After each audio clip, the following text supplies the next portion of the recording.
Glória a Deus. Poder sentar, meus irmãos. Abra sua Bíblia aí em Lucas, no capítulo 22. Nós estaremos lendo o versículo 63 até o verso 71. Eu quero convidar você nesta hora a ouvir a mensagem da palavra de Deus. Nós estamos percorrendo o caminho, ministrando a respeito de um propósito específico que nós precisamos ter firmemente na nossa vida. Propósito que rege a nossa vida é andar olhando para Deus, olhando firmemente para Jesus, que é autor e consumador da nossa fé. O texto de Hebreus, capítulo 12, versículo 1 até o verso 3, dá o destaque sobre isso. E nós estamos caminhando sobre essa ótica, observando agora especificamente sobre como Jesus suportou a oposição dos pecadores. Qual a relevância para nós? Nós somos discípulos de Jesus e tudo que ele fez nós precisamos copiar para a nossa vida. E eu creio que hoje à noite não será diferente. O Senhor Deus quer ministrar sobre a sua vida, quer gerar em você entendimento. E esse entendimento vem da palavra de Deus. Nós estamos envolvidos com o Senhor e Ele permitiu a sua palavra, nos deu a sua palavra, ela está aí na sua mão e ela deve abençoar a sua vida, se tornando atitude. Então, à medida que eu vou entendendo a palavra, eu vou aplicando na minha vida. Como eu posso permanecer firme, olhando para o Senhor? Exatamente, a oposição dos pecadores pode tirar uma pessoa da presença. E essa pessoa que é frágil ainda, ela será fortalecida pela palavra, pelo entendimento da palavra. E eu quero ler o texto bíblico que está aí, verso 63 do capítulo 22. Em diante diz assim: os homens que detinham Jesus zombavam dele e batiam nele. Abrindo-lhe os olhos, batiam-lhe, cobrindo-lhe os olhos, batiam-lhe no rosto e lhe perguntavam: profetiza, quem é que te feriu? Outras muitas coisas diziam contra ele, blasfemando. Logo que amanheceu, ajuntaram-se os líderes religiosos do povo, os principais sacerdotes e os mestres da lei, e o levaram ao sinédrio. Perguntaram-lhe: és tu o Cristo? Dize-nos. Ele replicou: se eu disser que sim, não o crereis. E se vos perguntar, não me respondereis. De agora em diante, repita comigo, de agora em diante, porém, o Filho do Homem se assentará à direita do Deus Todo-Poderoso. Mais uma vez, bem forte. De agora em diante, porém, o Filho do Homem se assentará à direita do Todo-Poderoso. Disseram todos: logo, és tu o Filho de Deus? Ele lhes respondeu: vós dizeis que eu sou. Então disseram: de que mais testemunho necessitamos? Nós mesmos o ouvimos da sua própria boca. Vamos orar? Meu Pai, entregamos nas tuas mãos as nossas vidas. E nós te pedimos, Pai, nesta hora, o teu Espírito Santo, iluminando os nossos corações, as nossas mentes, conectando o nosso coração com a tua palavra. Clamamos, Pai, pedindo o teu poder, e agora nos esvaziamos de todo eu, todo e qualquer pensamento, obra, Senhor, tudo, Senhor, nos esvaziamos. Declaramos, Pai, que de nós mesmos não temos nada a oferecer, mas nos colocamos diante de Ti como sacrifício vivo, santo e agradável a Deus. E pedimos, Senhor, que a Tua palavra, que é a verdade, ela seja sobre as vidas aqui. Meu Pai, se eu falar a noite inteira, nada acontecerá na vida dos Teus filhos. Mas se o Senhor falar, se o Senhor mover o seu Espírito e a sua palavra, o Senhor pode transformar, e somente tu podes transformar as nossas vidas. Então nós declaramos, Pai, toda a honra, toda a glória, toda a exaltação pertence ao Senhor, por tudo que o Senhor tem feito e por tudo que fará. Em nome de Jesus. Amém e amém.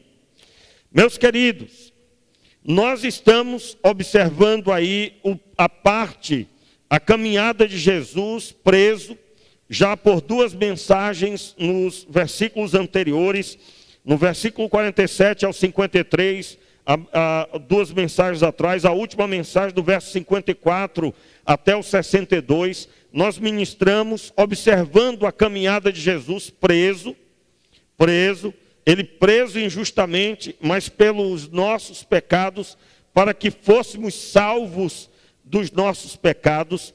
Ele é preso e agora, após sair da casa do sumo sacerdote, Jesus é levado para o Sinédrio.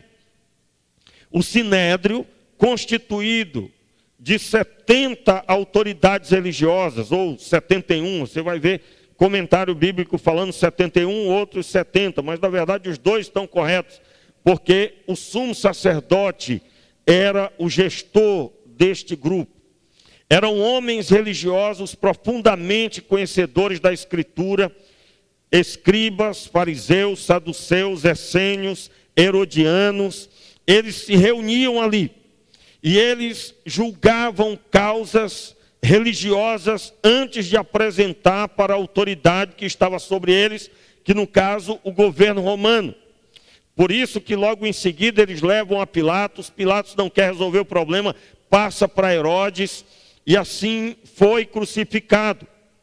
Nesse momento aqui, o povo era mantido cativo, exerciam um julgo sobre eles, os romanos exerciam um julgo, aonde eles tinham que pagar tributo.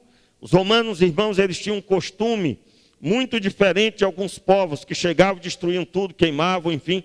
Eles conquistavam, mantinham autoridades postas por eles, permitiam as religiões, aliás, eles acrescentavam as religiões dos povos que eles iam assimilando, que eles iam conquistando, acrescentavam ao panteão de deuses que eles acreditavam, e eles buscavam depois, tendo conquistado aquele povo, retirar recursos dali, mas sem a destruição completa, como em alguns outros casos não acontecia.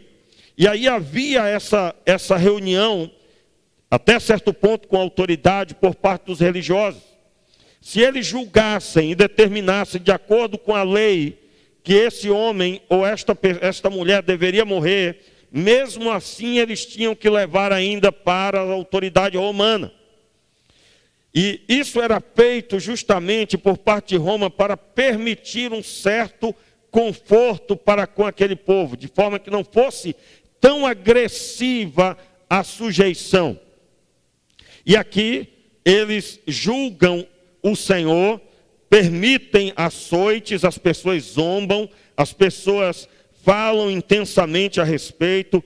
Inclusive tem muitos fatos aqui interessantes nesse texto, mas eu não vou poder abordar hoje sobre as palavras que eles usaram, enfim, e tudo isso que foi feito aqui no açoite que Jesus recebeu. Basicamente, eu quero dar ênfase na parte em que Jesus recebe a pergunta do sumo sacerdote. Certamente aqui é o sumo sacerdote perguntando. Perguntaram-lhe: és tu o Cristo? Dize-nos.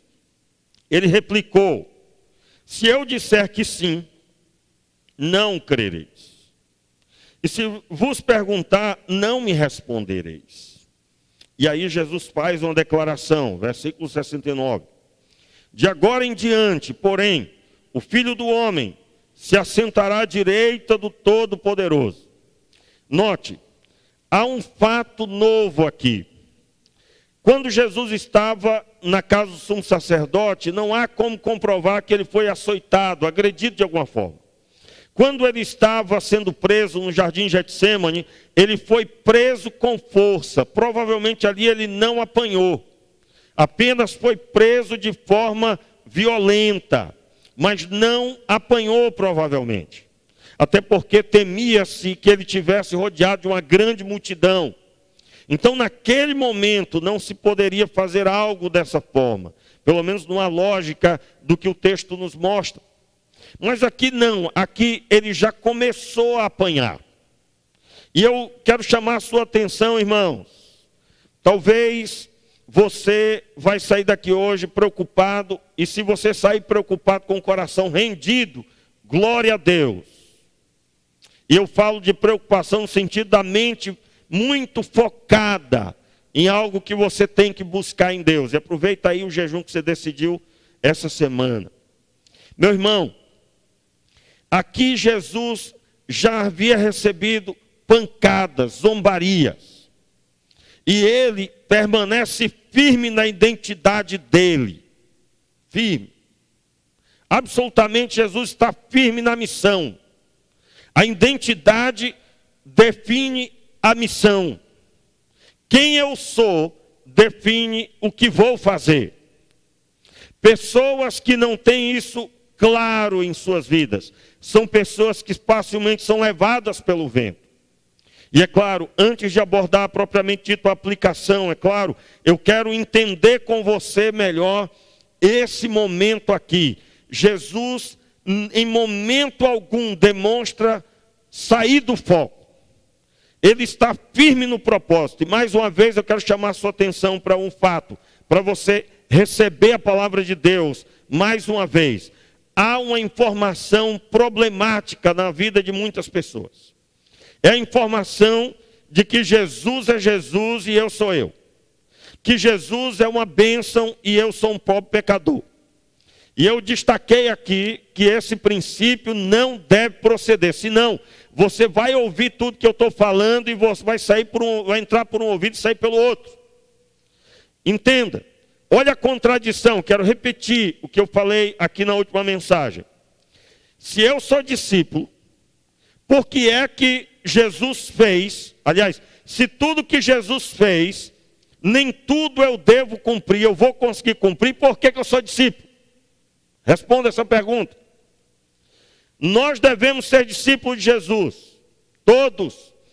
Jesus, na grande comissão, ele instituiu aos discípulos. Agora ide por todas as nações, fazei discípulos, batizando-os em nome do Pai, do Filho e do Espírito Santo, ensinando-os a guardar todas as coisas que eu vos tenho mandado.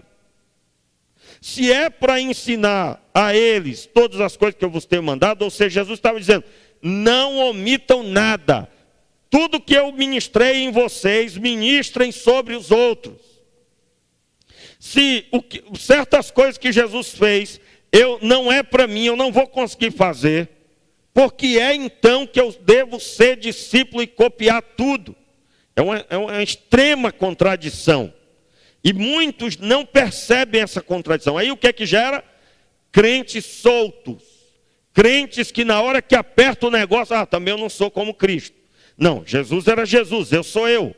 E aí a pessoa é levada pelas pressões. Em outras palavras, querido, não pode receber nenhuma topada numa pedra. Ele pode até renunciar à fé se ele bater o dedo e o dedo rachar, que nem uma flor. O dedo se abriu numa pancada. A pessoa perdeu o dia, aí ela já disse, agora eu já estou na carne, o dia foi horrível. São pessoas que qualquer coisa leva. E não é a pandemia não é a quarentena não. Ela já era fraca. Qual a ótica do que nós estamos pregando? Se eu tenho que olhar para Jesus, não tenho que tirar os olhos, não devo tirar os olhos de Jesus. Este fato aqui, a oposição dos pecadores, pode ser uma porta para o inimigo me alcançar. E eu, quando atingido, porque até então, Jesus tinha sido só abandonado pelos discípulos. Jesus tinha sido somente, recebeu o repúdio ali por parte de Pedro. recebeu o engano da parte de Judas. Judas com um beijo traiu, o vendeu por 30 moedas. Mas agora ele é espancado. A zombaria agora é intensa. É o sinédrio, ele é um só e 71 estão diante dele. E aí, meu irmão? Muitos de nós, e aí preste bem atenção, porque tudo que Deus ensina a gente, depois ele põe à prova, tá? Se você está pedindo a Deus para Deus gerar em você um discípulo autêntico, ele vai colocar você à prova em seguida de tudo que ele te ensinar. Você está ouvindo? Diga amém. Tudo que Deus nos ensina, ele vai pôr à prova. Assim como na escola você tem que estudar e você num dia vai fazer uma prova com todo aquele material. Então, quando a situação é física, o que é que eu vou fazer? Quando eu estou enfermo, a morte, quando eu fui até agredido, espancado, e aí? E aí o que é que vai ser? Eu ouvi um testemunho de um homem que escreveu um livro sobre perdão. E ele presenciou a própria esposa ser agredida ao extremo. E não pôde fazer absolutamente nada. Presenciou a esposa ser agredida na mais extrema agressão. Causou a enfermidade que permeou a sua vida. E ele precisou perdoar, senão estava aprisionado. Você já sabe, eu não preciso explicar sobre isso, mas a falta de perdão aprisiona no passado. Toda necessidade de perdão é em algo que aconteceu, portanto, passado. E seja a semana passada ou o ano passado, mas a pessoa não consegue progredir. Irmãos, pessoas que não perdoam não têm um futuro. Que é isso, pastor? Conheço um monte de gente que está muito bem, cheio do dinheiro. Meu irmão, vá lá procurar, faça análise direitinho. A pessoa não tem futuro. Não tem um futuro. Ela pode até ter dinheiro, e dinheiro nunca foi vida abundante. Senão, todo rico era extraordinário, não precisava de mais nada. Dinheiro não é o foco no que eu estou falando. Estou falando de uma vida abençoada por dentro. Então, nesse momento aqui, Jesus permanece intacto na sua convicção. Vamos relembrar aqui alguns fatos importantes. Olha só, o texto de Lucas, Jesus declara, os homens perguntam, tu és o Cristo? E eles não perguntavam para fortalecer a sua fé. A pergunta aqui é para destruir. Tu és o Cristo? Todos nós sabemos o Cristo é o esperado pelo povo de Israel, o homem que iria libertar o povo de Israel de todo o jugo dos inimigos. Só que eles não compreenderam que era o jugo dos inimigos de forma espiritual, não era de Roma. Não era como Davi vencia os filisteus e os outros povos. Não, não. Essa linguagem havia passado agora, era contra as trevas, o reino das trevas. E Jesus, na sua caminhada, ele não responde o que eles queriam, mas responde adequadamente. Se eu disser que sim, não crereis, vocês não estão à procura de crer. Se vos perguntar, não me respondereis. Olha, o que eu falar aqui, o que eu perguntar para vocês também, vocês não vão me responder conforme. Vocês não vão me responder. O objetivo de vocês é outro. Aliás, o texto de Provérbios diz, quando você ouve uma pergunta do tolo, você não pode responder a pergunta de um tolo de forma séria. Não pode. Não deve. O tolo não está à procura de sabedoria. E Jesus aqui parece usar esse mesmo princípio. Eles não estão à procura de saber quem eu sou para crer. Eles querem me matar. E aí, Jesus declara a sua identidade. Com outras palavras. De agora em diante, porém, o Filho do Homem se assentará à direita do Todo-Poderoso. poderoso. Jesus estava declarando que ele era aquele homem enviado para resgatar os homens. Ele estava declarando que ele era o segundo Adão. Ele utiliza a linguagem da salvação. Por quê? Porque Adão, que era parceiro de Deus no Jardim do Éden, perdeu essa posição. Adão era a mão direita de Deus na terra, irmãos. Deus construiu tudo e entregou nas mãos de Adão. Observe, Deus construiu tudo e disse a Adão: agora governe sobre os peixes do mar, sobre as aves dos céus, sobre toda a terra. Ou seja, tudo Deus entregou para que o homem governasse tudo, absolutamente tudo. E para essa missão, Deus constituiu a mulher e a família para governar. Portanto, esse parceiro de Deus, esse homem à direita, o que significa sentar-se à direita? Significa aquele pelo qual eu ajo, eu realizo, eu faço. Deus criou os céus e a terra e entregou nas mãos de Adão e Eva.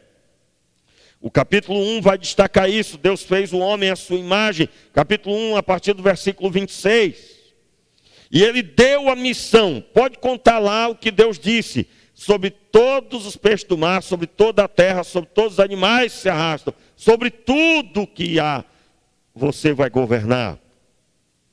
Mas ele deu ouvidos às trevas.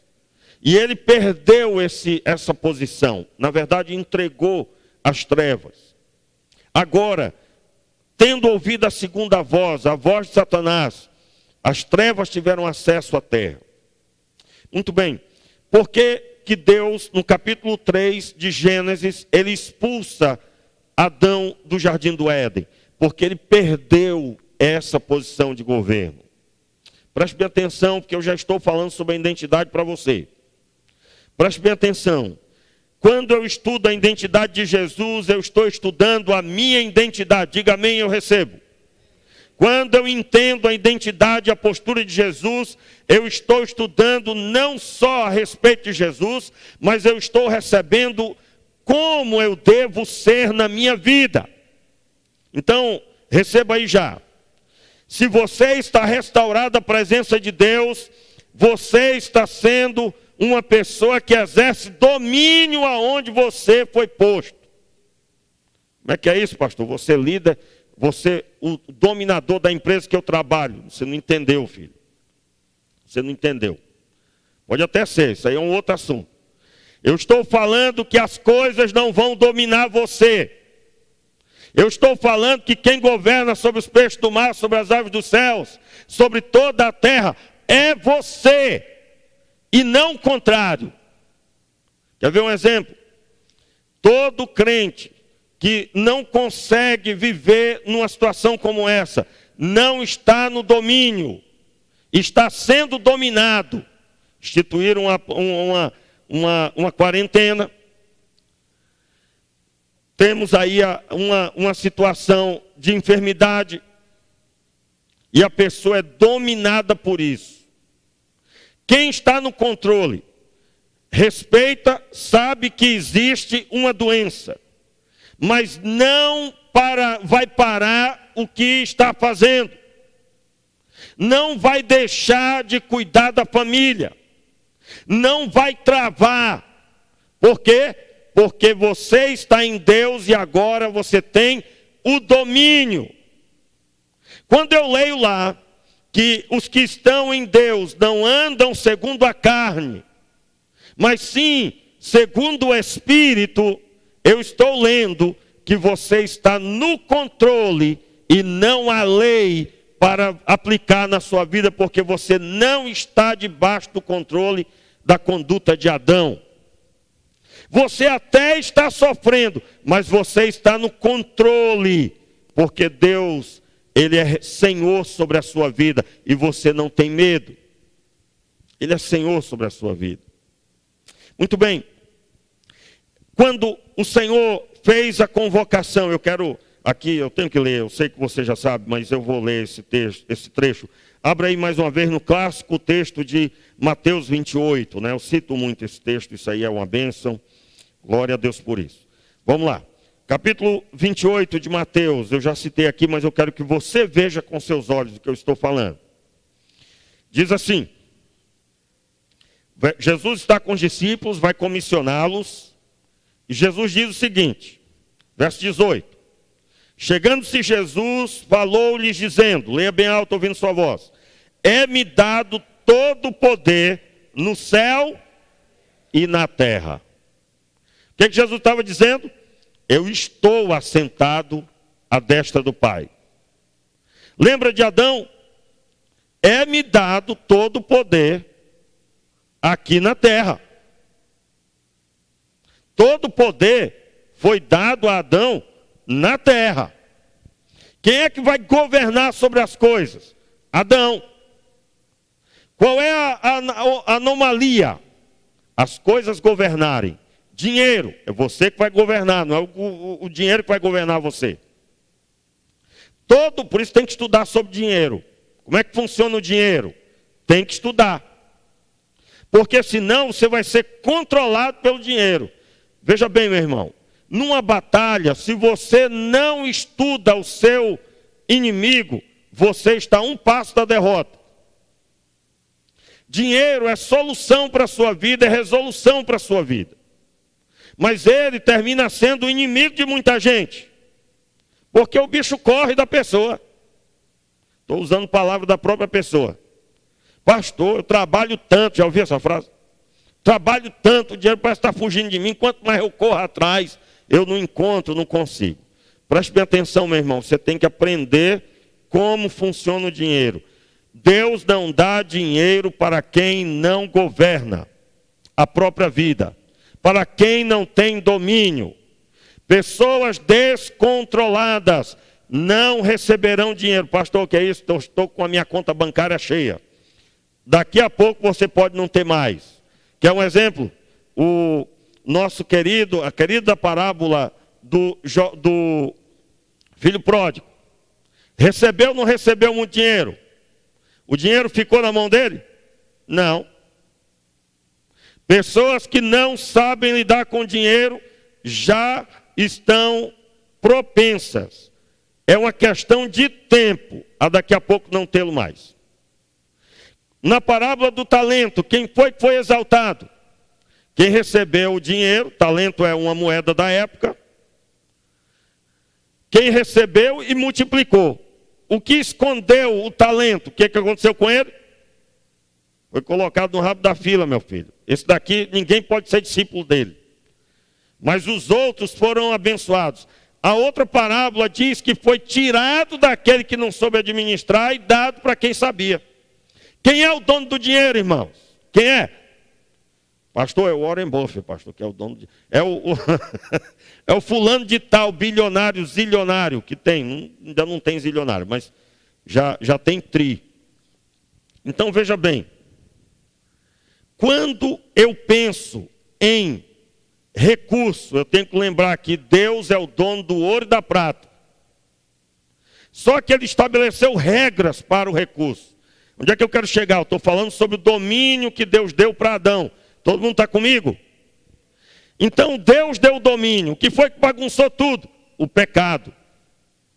Você quer exercer autoridade sobre o contexto que Deus te colocou? Você vai ter disciplina para acordar, vai ter disciplina para estudar, você vai ter disciplina para trabalhar, você vai ter disciplina para estabelecer projetos e alcançá-los. Você está no controle. Pastor, eu pensava que era Deus que estava no controle. Esse é o problema. Porque há uma multidão que fica declarando que Deus está no controle, mas é num sentido fora da Bíblia. Como assim? É como se Deus fosse fazer por eles. Os irmãos estão entendendo? Entenda uma coisa, Deus não vai trabalhar 8 horas por dia por você. Deus não vai pegar um calculador e fazer contas por você. É isso que eu estou dizendo.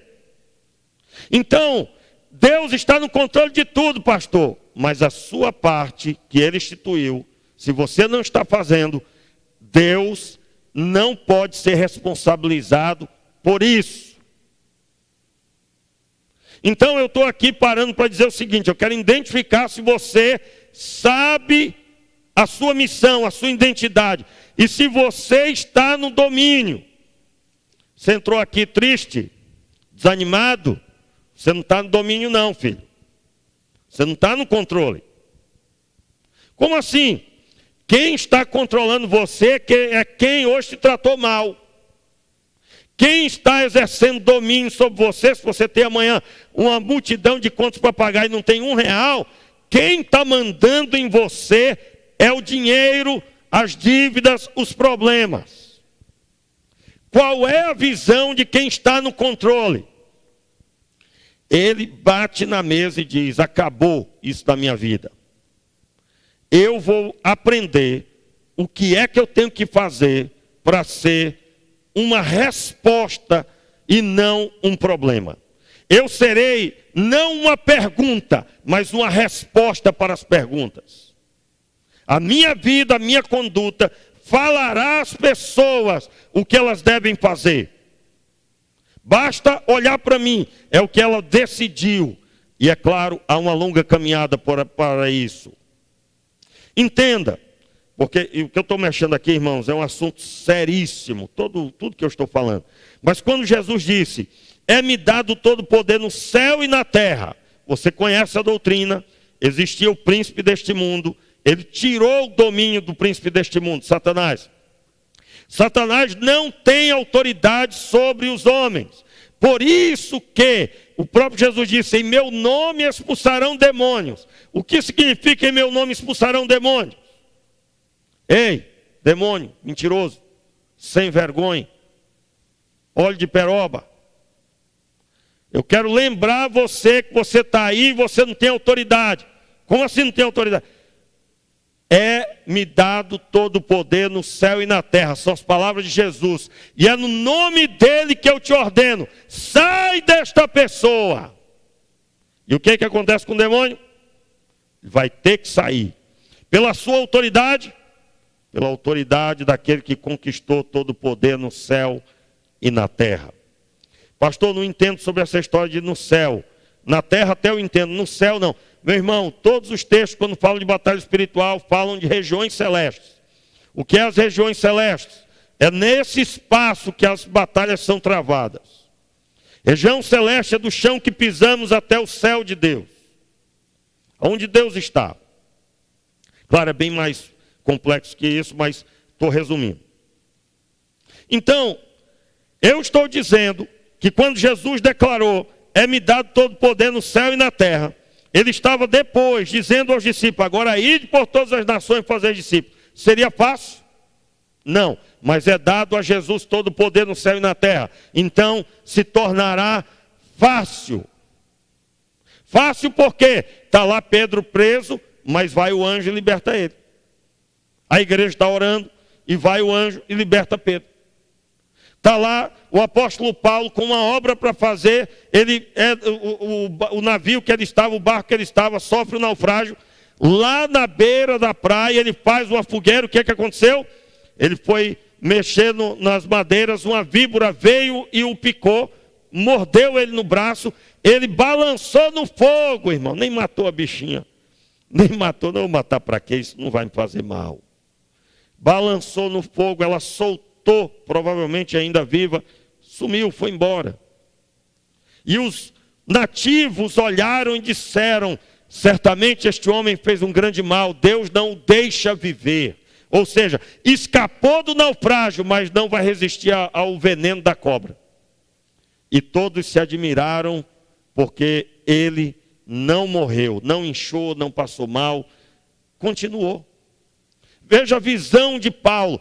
Paulo entendia o seguinte: ele sabia a missão, ele sabia a identidade dele.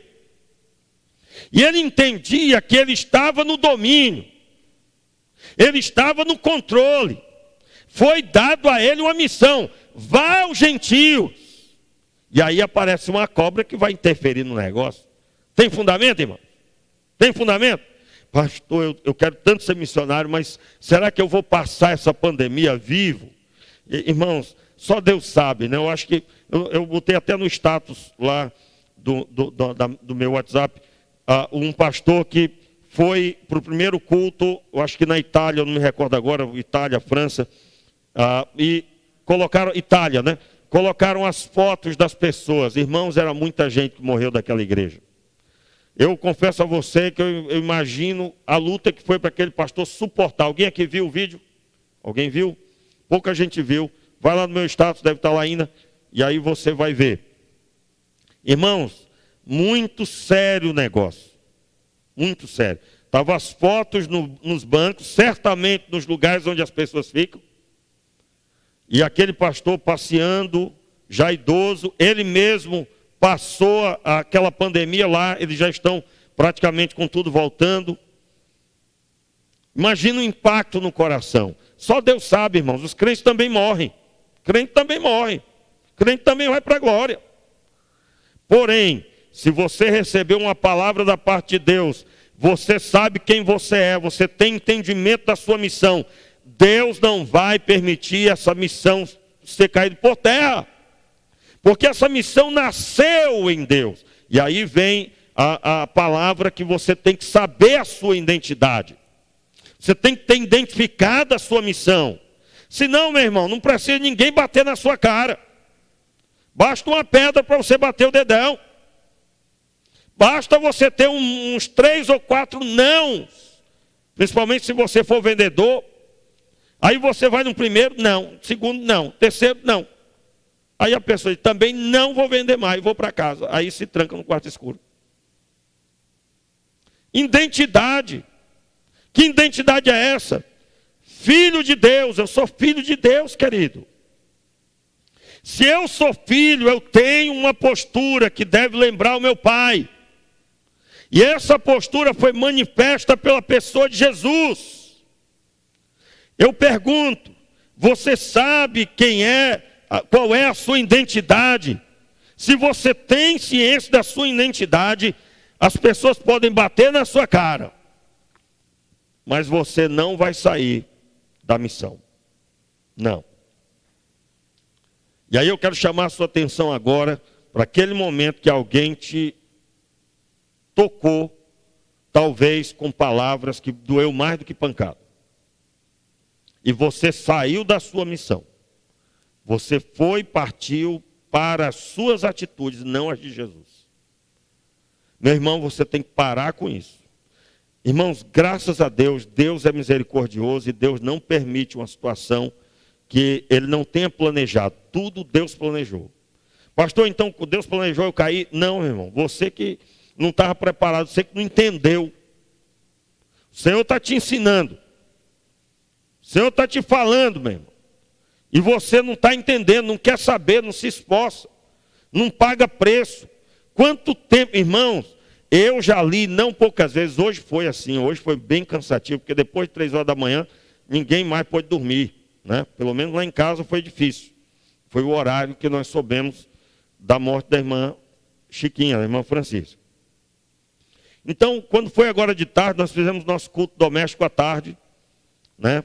Inclusive, eu quero louvar a Deus pela sua vida. Domingo que vem tem de novo. Se você não fez, faça e põe a foto lá no grupo depois que fizer. Olha só, irmãos, o momento é de revelação, hein? Se você está cheio de historinha e, na verdade, no fundo, você não quer obedecer o que Deus está dizendo, meu irmão, eu não posso fazer nada por você. O Senhor Deus está empurrando você na parede. Por quê? Nós estamos recebendo da parte do Senhor. Eu, pelo menos, estou pregando aqui. Eu sinto a presença de Deus, tenho convicção de que o que eu estou pregando aqui, eu posso dizer, o Senhor Deus tem falado comigo para falar e ensinar você. Agora, rio que não escoa para lugar nenhum, termina que nem um mar morto. Só recebe. É a obesidade do conhecimento. Sai falando toda vez, oh, que bênção, muito bom.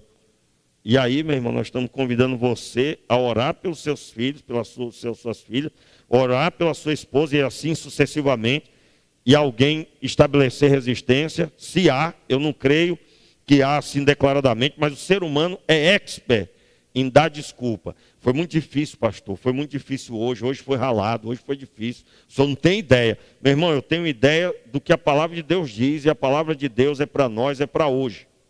E nós temos que progredir na nossa vida espiritual. E progredir é, eu recebi e eu ministrei. Eu recebi e eu ministrei. Se você só recebe, você ainda não progrediu do jeito que Deus deseja. Então é muito sério isso. Aí, vou revelar para você aqui a situação. Nós vamos, depois que acabar a pandemia, e vai acabar em nome de Jesus, depois que acabar a quarentena, nós vamos continuar nos lares, só que agora no formato de grupos familiares, grupo de comunhão, ou célula, ou NEBs, seja qual for o nome, mas nós vamos continuar nos lares. Só vai mudar agora que não é mais com quarentena, agora é outras pessoas na nossa casa. Então, o que Deus me trouxe ao coração, acredito plenamente, foi esse o entendimento que Ele deixou claro para mim. Eu estou dizendo porque às vezes Deus só manda fazer, não explica, né? Meu irmão, primeiro passo para você ter uma célula ou dirigir uma célula é a sua célula da sua casa, você já faz isso. Porque se você não governa nem na sua casa, você não vai poder governar em lugar nenhum. E o primeiro rebanho que eu tenho que cuidar é a minha casa. Primeiro. Então, como é que eu vou ser um líder de célula? Como é que eu vou ser um anfitrião? Como é que eu vou ser alguém que vai receber as pessoas e vai discipular, se na minha casa nem um culto eu consigo? Vai dar certo não, irmão. Presta não. Então, o que tem que acontecer? Eu tenho que mudar de conduta, eu tenho que praticar o que eu recebo. Diga amém, eu recebo aí.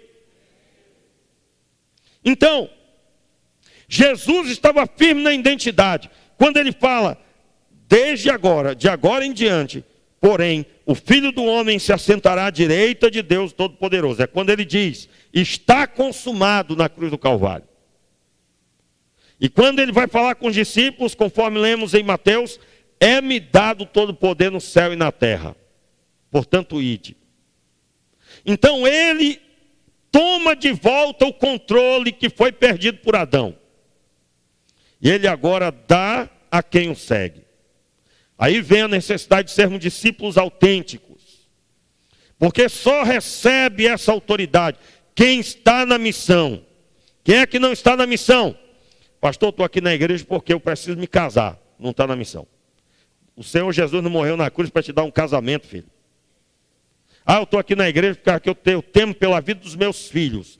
O Senhor Jesus não morreu na cruz do Calvário para cuidar dos seus filhos, para você ter filhos abençoados como a única coisa. Não, não. Ah, eu estou aqui porque eu preciso aprender sobre estar no controle e ter as finanças abençoadas. Não, não. Jesus não morreu para isso, para poder você ter finanças abençoadas.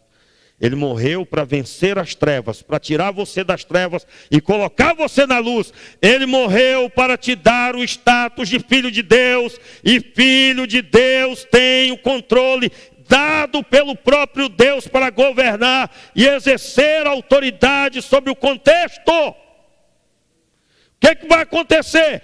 Você recebe uma promoção lá no seu trabalho. Molinho, tranquilo. Como assim molinho? Você já fez isso? Nunca. Mas por que você tem tanta convicção? Porque Deus é comigo. E Ele me chamou para ter a cabeça erguida e romper com desafios. Eu vou alcançar novos horizontes. A pessoa está no controle. Eu já orei por uma pessoa, me lembro há muito tempo atrás, irmãos, ela passou no concurso. O concurso dos sonhos. Ela ia ganhar muito dinheiro. Ia trabalhar num cargo altíssimo, numa procuradoria do Estado, concursado, irmãos. E aí, era uma bolada lá por mês, muito dinheiro, benefício. E a pessoa estava travada, literalmente, em depressão, com medo de assumir. Ela estava chegando o dia que ela ia ter que assumir a função. Pessoa extremamente capacitada. E aí, eu tomei conhecimento, fui falar com uma pessoa, dava estudo bíblico para ela. E aí, orando, conversando com a pessoa, irmãos, não teve jeito. A pessoa se trancou no quarto escuro, não quis ouvir a voz de Deus. E foi lá e disse não. E passou a vaga. Repudiou o que havia conquistado. Eu estou dizendo para você que o que eu estou falando é algo seríssimo. Porque muitas pessoas estão orando para galgar novos horizontes, mas não tem estrutura. Na primeira pancada que receber, muda, retrocede, volta atrás. E aí, queridos, de onde vem essa convicção total de Jesus? Não, Jesus era Deus. Opa, peraí. Eu quero lembrar você que a ênfase aqui, a única coisa que Jesus fez que nós jamais conseguiríamos é conquistar a salvação, tanto para nós como para qualquer outra pessoa. Isso é pouco? Não, isso é tudo, filho. Isso é tudo. Isso é tudo. Eu não estou diminuindo a pessoa de Jesus. Mas no demais, tudo que ele fez, nós como discípulos devemos fazer também, é o que eu tenho pregado. E aqui não é um fato novo. Você está lembrado de José? José galgou todo aquele sofrimento. Ele largou Deus? Não. Foi até preso injustamente. Largou o Senhor? Não, meu irmão. Lá dentro do cárcere, ele estava lá na revelação. Estava sendo usado em revelação lá para os presos. Ele tinha domínio até no cárcere. O dono, o gestor do cárcere passou a bola da administração para ele. Meus irmãos, quem anda com Deus, quem sabe quem é, não precisa de 11 irmãos dizendo que ele é. Se todos ou a maioria for contrário, como foi o caso, ainda assim ele permanece no caminho do que é certo e o que é certo à vontade de Deus. E como que terminou a vida de José? Se tornou governador, ele exerceu domínio. Então, como que você vai ser posto numa condição de domínio? Você tem que aprender sobre identidade. Aí, receba em nome de Jesus. Olha só. Para você ser uma pessoa com a identidade bem definida, entenda o que Jesus fez. Qual foi a trajetória de Jesus? Lucas capítulo 2, versículo 40 e 52. E crescia o menino em estatura, e crescia no conhecimento de Deus, e caía também na graça do povo. Ele tanto era uma pessoa que estava crescendo no conhecimento do Senhor, como também era bom de relacionamento, e caía na graça do povo. Significava que ele tinha relacionamento. Ele se relacionava. Então, olha só, qual o entendimento de Jesus aqui? 30 anos sendo preparado, 30 anos sendo nutrido por Deus, ao ponto dos fariseus, quando viram a sabedoria, disseram: quem é esse que não estudou no nosso meio? Em outras palavras, nós não temos registro de ter estudado, galgado a caminhada que todo judeu galga. Não. De onde veio essa sabedoria? Da comunhão com o Pai. E aqui, preste atenção aqui para mim, olhe para mim aqui. Olhe para mim. Como que uma identidade é gerada? Como? É gerada pelo Pai. Uma pessoa que tem a presença de seu Pai, e o Pai é uma pessoa resolvida, vai gerar uma identidade. Porque a criança recebe da comunhão que tem com o Pai, não do que o Pai diz exatamente. Aliás, você vai estudar sobre criação de filhos, você vai descobrir que há uma idade, uma grande parcela da vida de criança até a adolescência, basicamente, a juventude, basicamente, que se ouve com os olhos. Se ouve com os olhos. Então, olha só, papai. Você, se não está no controle, seus filhos também não estarão. Eles não aprenderão isso. Não aprenderão. Você tem que estar com sua vida resolvida. Pastor, como é que faz isso? Eu quero fazer agora. Meu irmão, você tem que buscar Deus, ter comunhão com Deus. Deus vai pondo ordem no caos. Pastor, eu não tive pai. Meu pai não era presente, pelo contrário, me repudiou. Meu irmão, Deus, conforme Ele vai se revelando como seu Pai, na comunhão com você, Ele vai sarando seu coração de toda a presença de pai que você não teve. Ele é o seu Pai. Tudo seu pai não deu, Deus te dará muito mais potentemente. Então, ninguém pode ficar entristecido, pelo contrário. Se você não teve relacionamento, para você ter uma ideia, por isso que se você for procurar um orientador sobre educação de filhos, ele vai dizer que quando você for, de vez em quando você tem que olhar nos olhos do seu filho. E você tem que gerar uma fala olhando nos olhos, como que uma flecha entrando dentro daquela criança. Toda criança precisa aprender com o pai que ele pertence. Ele pertence a ele. Olha, você é meu filho. Você pode fazer o que for. Se você errar, eu vou te repreender. Mas eu continuarei sendo seu pai. Olha só a identidade sendo formada. Não terá dificuldade alguma para compreender o Deus que ama o pecador, mas não ama o pecado. O Deus que repreende quando erra, mas ama do mesmo jeito. Aí hoje em dia você vai ver, meu irmão, a pessoa está até sem orar porque acha que Deus não vai recebê-lo. Por quê? Porque ele está acostumado com aquilo que ele foi criado. Errava, pegava umas pancadas, ia para o quarto, ficava lá trancado num quarto escuro. Aí vem para Deus, acha que Deus faz a mesma coisa. A identidade, e aí irmãos, tem um problema sério, porque eu tenho já bons anos de ministério e liderando pessoas, mais de 24 anos pelo menos. A maioria das pessoas, os pais, não reconhecem as besteiras que fizeram com os filhos. Não reconhecem. Está lá o menino, a menina, cheio de problema. O problema daquela criança passou pelo pai, ou pelo menos grande parte. Mas a maioria não reconhece. Não reconhece. Pastor, aqui na igreja também, aqui na igreja, onde tiver ser humano, a maioria não reconhece. E aquilo que ele deu vai vir perturbá-lo. Você nunca ensinou sobre finanças aos seus filhos? Meu irmão, não chora não depois se ele casar e também fizer a mesma coisa. Porque a identidade e a missão é determinada pelo pai. Nós estamos para terminar o curso do Homem ao Máximo, vamos retomar já essa semana. Uma outra turma vai ser semana que vem provavelmente, mas as duas, aliás, essa semana, vamos retomar. Está chegando na matéria, que é talvez a mais potente de todas, aonde um pai tem pelo menos 5 tarefas para exercer com os filhos. 5. Não vou falar quais são, porque vai pegar mais tempo. Mas, basicamente, esse pai tem que ser super-homem. Ele tem que ser o cara da casa dele. Esses dias, Deus abençoe que ninguém no grupo pule da cadeira. Como assim?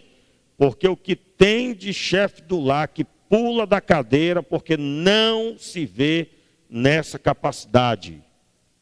Ele transfere para a escola a educação dos filhos. Filho vai na escola, vai se ensinar matemática, física, química, português, meu irmão, todas as matérias. Mas ensinar a ser gente, a ter identidade, é com os pais e pronto.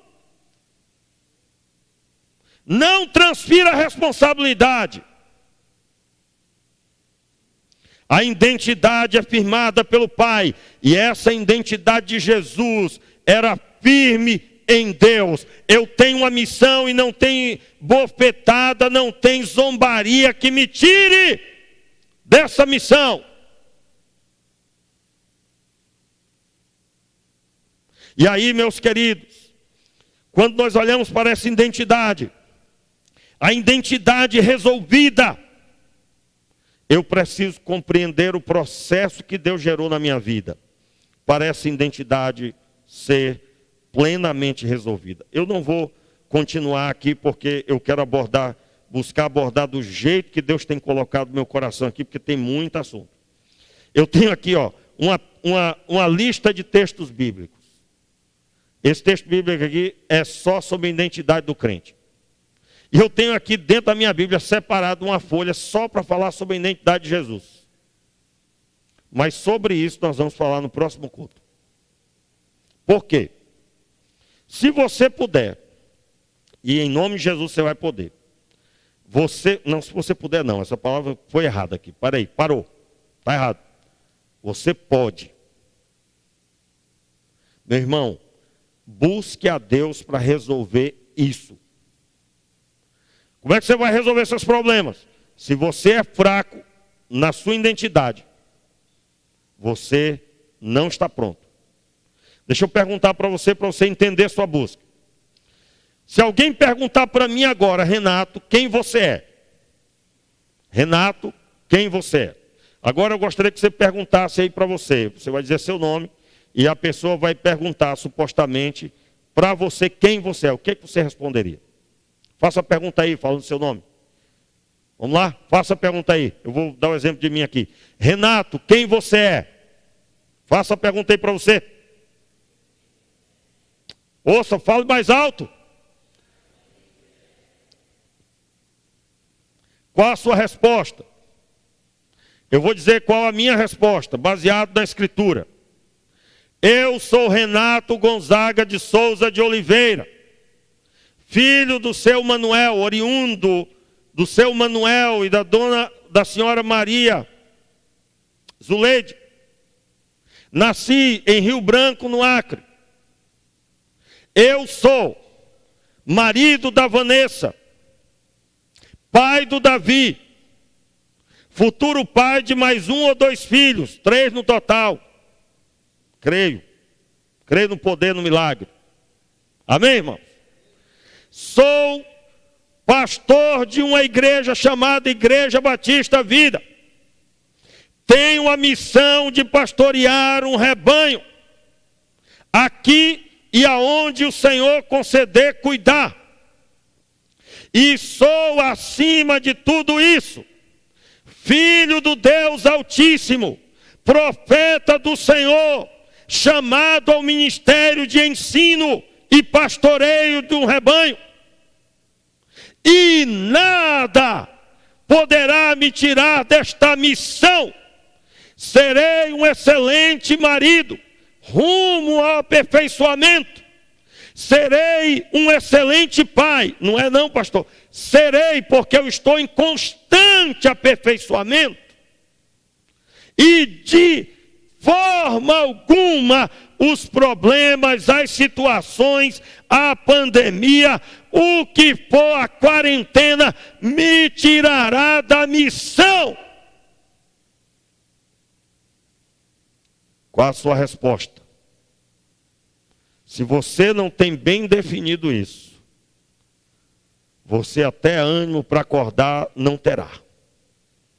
Se você não tem uma missão, eu já disse aqui várias vezes, eu acordo dia de segunda-feira, irmãos, eu tenho uma agenda toda pronta. Eu até aprendi uma técnica, essa semana eu saí com meu garoto, e aí eu dei para ele o celular e digo, meu filho, enquanto o papai vai aqui, você vai lançando aí os compromissos do papai. Aí, tal hora, tal dia, aconselhamento, tal hora, tal dia, estudo bíblico, homem ao máximo, discipulado. Aí, tal hora e tal dia, também aconselhamento e discipulado. Aí tem hora que o garoto fala, papai, mas você dá um discipulado para muita gente. Eu digo, sim, meu filho, aí só tem um pouquinho, tem muito mais do que isso. Essa semana eu estou retomando. E no jejum e na oração. Aí, o que eu estava gerando ali no garoto? Ele saber que quando eu não estou em casa, o que o pai está fazendo? O que meu pai está fazendo? Vai ser mais fácil para ele quando vê eu sair. Quando ele vê eu sair, ele sabe, meu pai está indo discipular. Meu pai está indo fazer curso de homem ao máximo. Meu pai está cuidando das pessoas. E eu estou plantando uma semente nesse menino, que ele tem que saber o que ele vai fazer. Hoje, no dia era o quê? Era quinta-feira. Já projetamos ali na viagem, que ele andou bastante a tarde toda comigo. Projetamos ali dentro do carro toda a trajetória da semana do pai dele. A missão tem que estar bem definida. Eu sei aonde eu quero chegar. Eu sei qual é o meu alvo. Irmãos, no meu coração, uma das coisas que mais move a minha vida é famílias progredirem em Deus. E uma família que progride em Deus, ela vem arrebentada, mas no final da obra de Deus, essa família está em alto nível de conquista. E essa conquista é na área de relacionamento, financeiro, permeia todas as áreas. A pessoa passou de controlado a alguém que está no controle. Eu sei em quem tenho crido. e que em breve se levantará em meu favor. Fique de pé no seu lugar, vamos orar. Quarta-feira, nós queremos abordar sobre a identidade em Deus, porque haverá experiências que você vai passar. Se você não sabe a sua identidade em Deus, você não conseguirá passar. E o Senhor Deus é contigo e você prosperará. Não morrerá, mas prosperará. Meu Pai, na autoridade do nome de Jesus, eu te peço misericórdia sobre os teus filhos. Eu te peço o teu poder sobre a tua igreja.